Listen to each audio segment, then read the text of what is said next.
ಮಾಜಿ ತಾಲೂಕು ಪಂಚಾಯತ್ ಅಧ್ಯಕ್ಷರು ಹಾಗೂ ನಮ್ಮ ಕಾಂಗ್ರೆಸ್ ಪಕ್ಷದ ಜಿಲ್ಲಾ ಪ್ರಧಾನ ಕಾರ್ಯದರ್ಶಿ ಆರ್ ಮಹದೇವರವರೇ, ರಾಘು ಅವರೇ ಮತ್ತು ಇಲ್ಲೆಲ್ಲ ಗ್ರಾಮಸ್ಥರೇ, ಆತ್ಮೀಯ ಮಾಧ್ಯಮ ಸ್ನೇಹಿತರೆ, ಈಗಾಗಲೇ ಮಾನ್ಯ ಎಚ್ ವಿ ಚಂದ್ರು ಅವರು ಮಾತನಾಡಿದ ಸಂದರ್ಭದಲ್ಲಿ ಅನೇಕ ವಿಷಯಗಳು ನಮ್ಮ ಸರ್ಕಾರ ಅಧಿಕಾರಕ್ಕೆ ಬಂದ ಮೇಲೆ ಕಳೆದ 3 ವರ್ಷದಲ್ಲಿ ಮಾನ್ಯ ಸಿದ್ದರಾಮಯ್ಯ ಸಾಹೇಬರು ಮುಖ್ಯಮಂತ್ರಿಗಳಾಗಿ ಏನೆಲ್ಲ ಕೆಲಸ ಕಾರ್ಯಗಳನ್ನ ರಾಜ್ಯಾದ್ಯಂತ ಮಾಡಿದ್ದಾರೆ.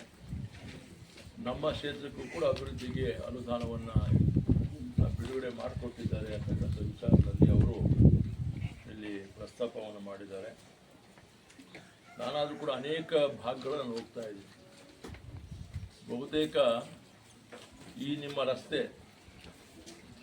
ಆಲೂರು ಕನೆಗಾಲದಿಂದ ಈ ನಿಮ್ಮೂರು ಮಾರ್ಗವಾಗಿ ನಮ್ಮ APMC ಮಾರುಕಟ್ಟೆಗೆ ಹೋಗೋ ರಸ್ತೆ ಎಫ್ಸೂರಿಂದ ಪ್ರಾರಂಭ ಮಾಡ್ತೀವಿ ನಾವು. APMC ಅನುದಾನದಲ್ಲಿ ಯಾವತ್ತು 30 ವರ್ಷದ ಮಾತನಾಡ್ತಾ ಇರೋದು.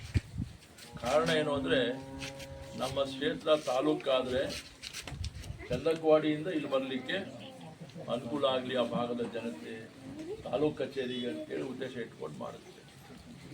ಇಂದಲ್ಲ ನಾಳೆ ಇನ್ನೊಂದು ಕ್ಷೇತ್ರ ಉದಯ ಆಗಬೇಕು. ಜನಸಂಖ್ಯೆ ಜಾಸ್ತಿ ಆಗಿದೆ, ಕ್ಷೇತ್ರ ಪುನರ್ವಿಂಗಡಣೆ ಆಗ್ತಕ್ಕಂಥ ಎಲ್ಲ ಸಾಧ್ಯತೆಗಳಿವೆ. ಆ ಸಂದರ್ಭದಲ್ಲಿ ನಾನು ನಿಮ್ಮ ಮುಖಾಂತರ ದೇವರಲ್ಲಿ ಪ್ರಾರ್ಥಿಸ್ಕೊಳ್ತೇನೆ, ಮತ್ತೊಂದು ಕ್ಷೇತ್ರ ಈ ಭಾಗಕ್ಕೆ ಜಿಲ್ಲೆಗೆ ಉದಯ ಆಗಲಿ, ಅದು ನಮ್ಮ ಸಂತೆಬಳ್ಳಿ ಕ್ಷೇತ್ರವೇ ಕೇಂದ್ರವಾಗಲಿ ನನ್ನ ಕೋರಿಕೆ. ಹಾಗಾಗಿ ಇವತ್ತು ಅನೇಕ ವರ್ಷಗಳ ನಂತರ ನಮ್ಮ ತಂದೆಯವರು ಕೂಡ ಈ ಒಂದು ಭಾಗದಲ್ಲಿ ಅವರು ಸಚಿವರಾಗಿ ಬಹಳಷ್ಟು ಉತ್ತಮ ಕೆಲಸ ಕಾರ್ಯಗಳು ಮಾಡಿದಂಥವ್ರು. ಇವತ್ತು ಕೂಡ ಹಳೆ ತಲೆಮಾರು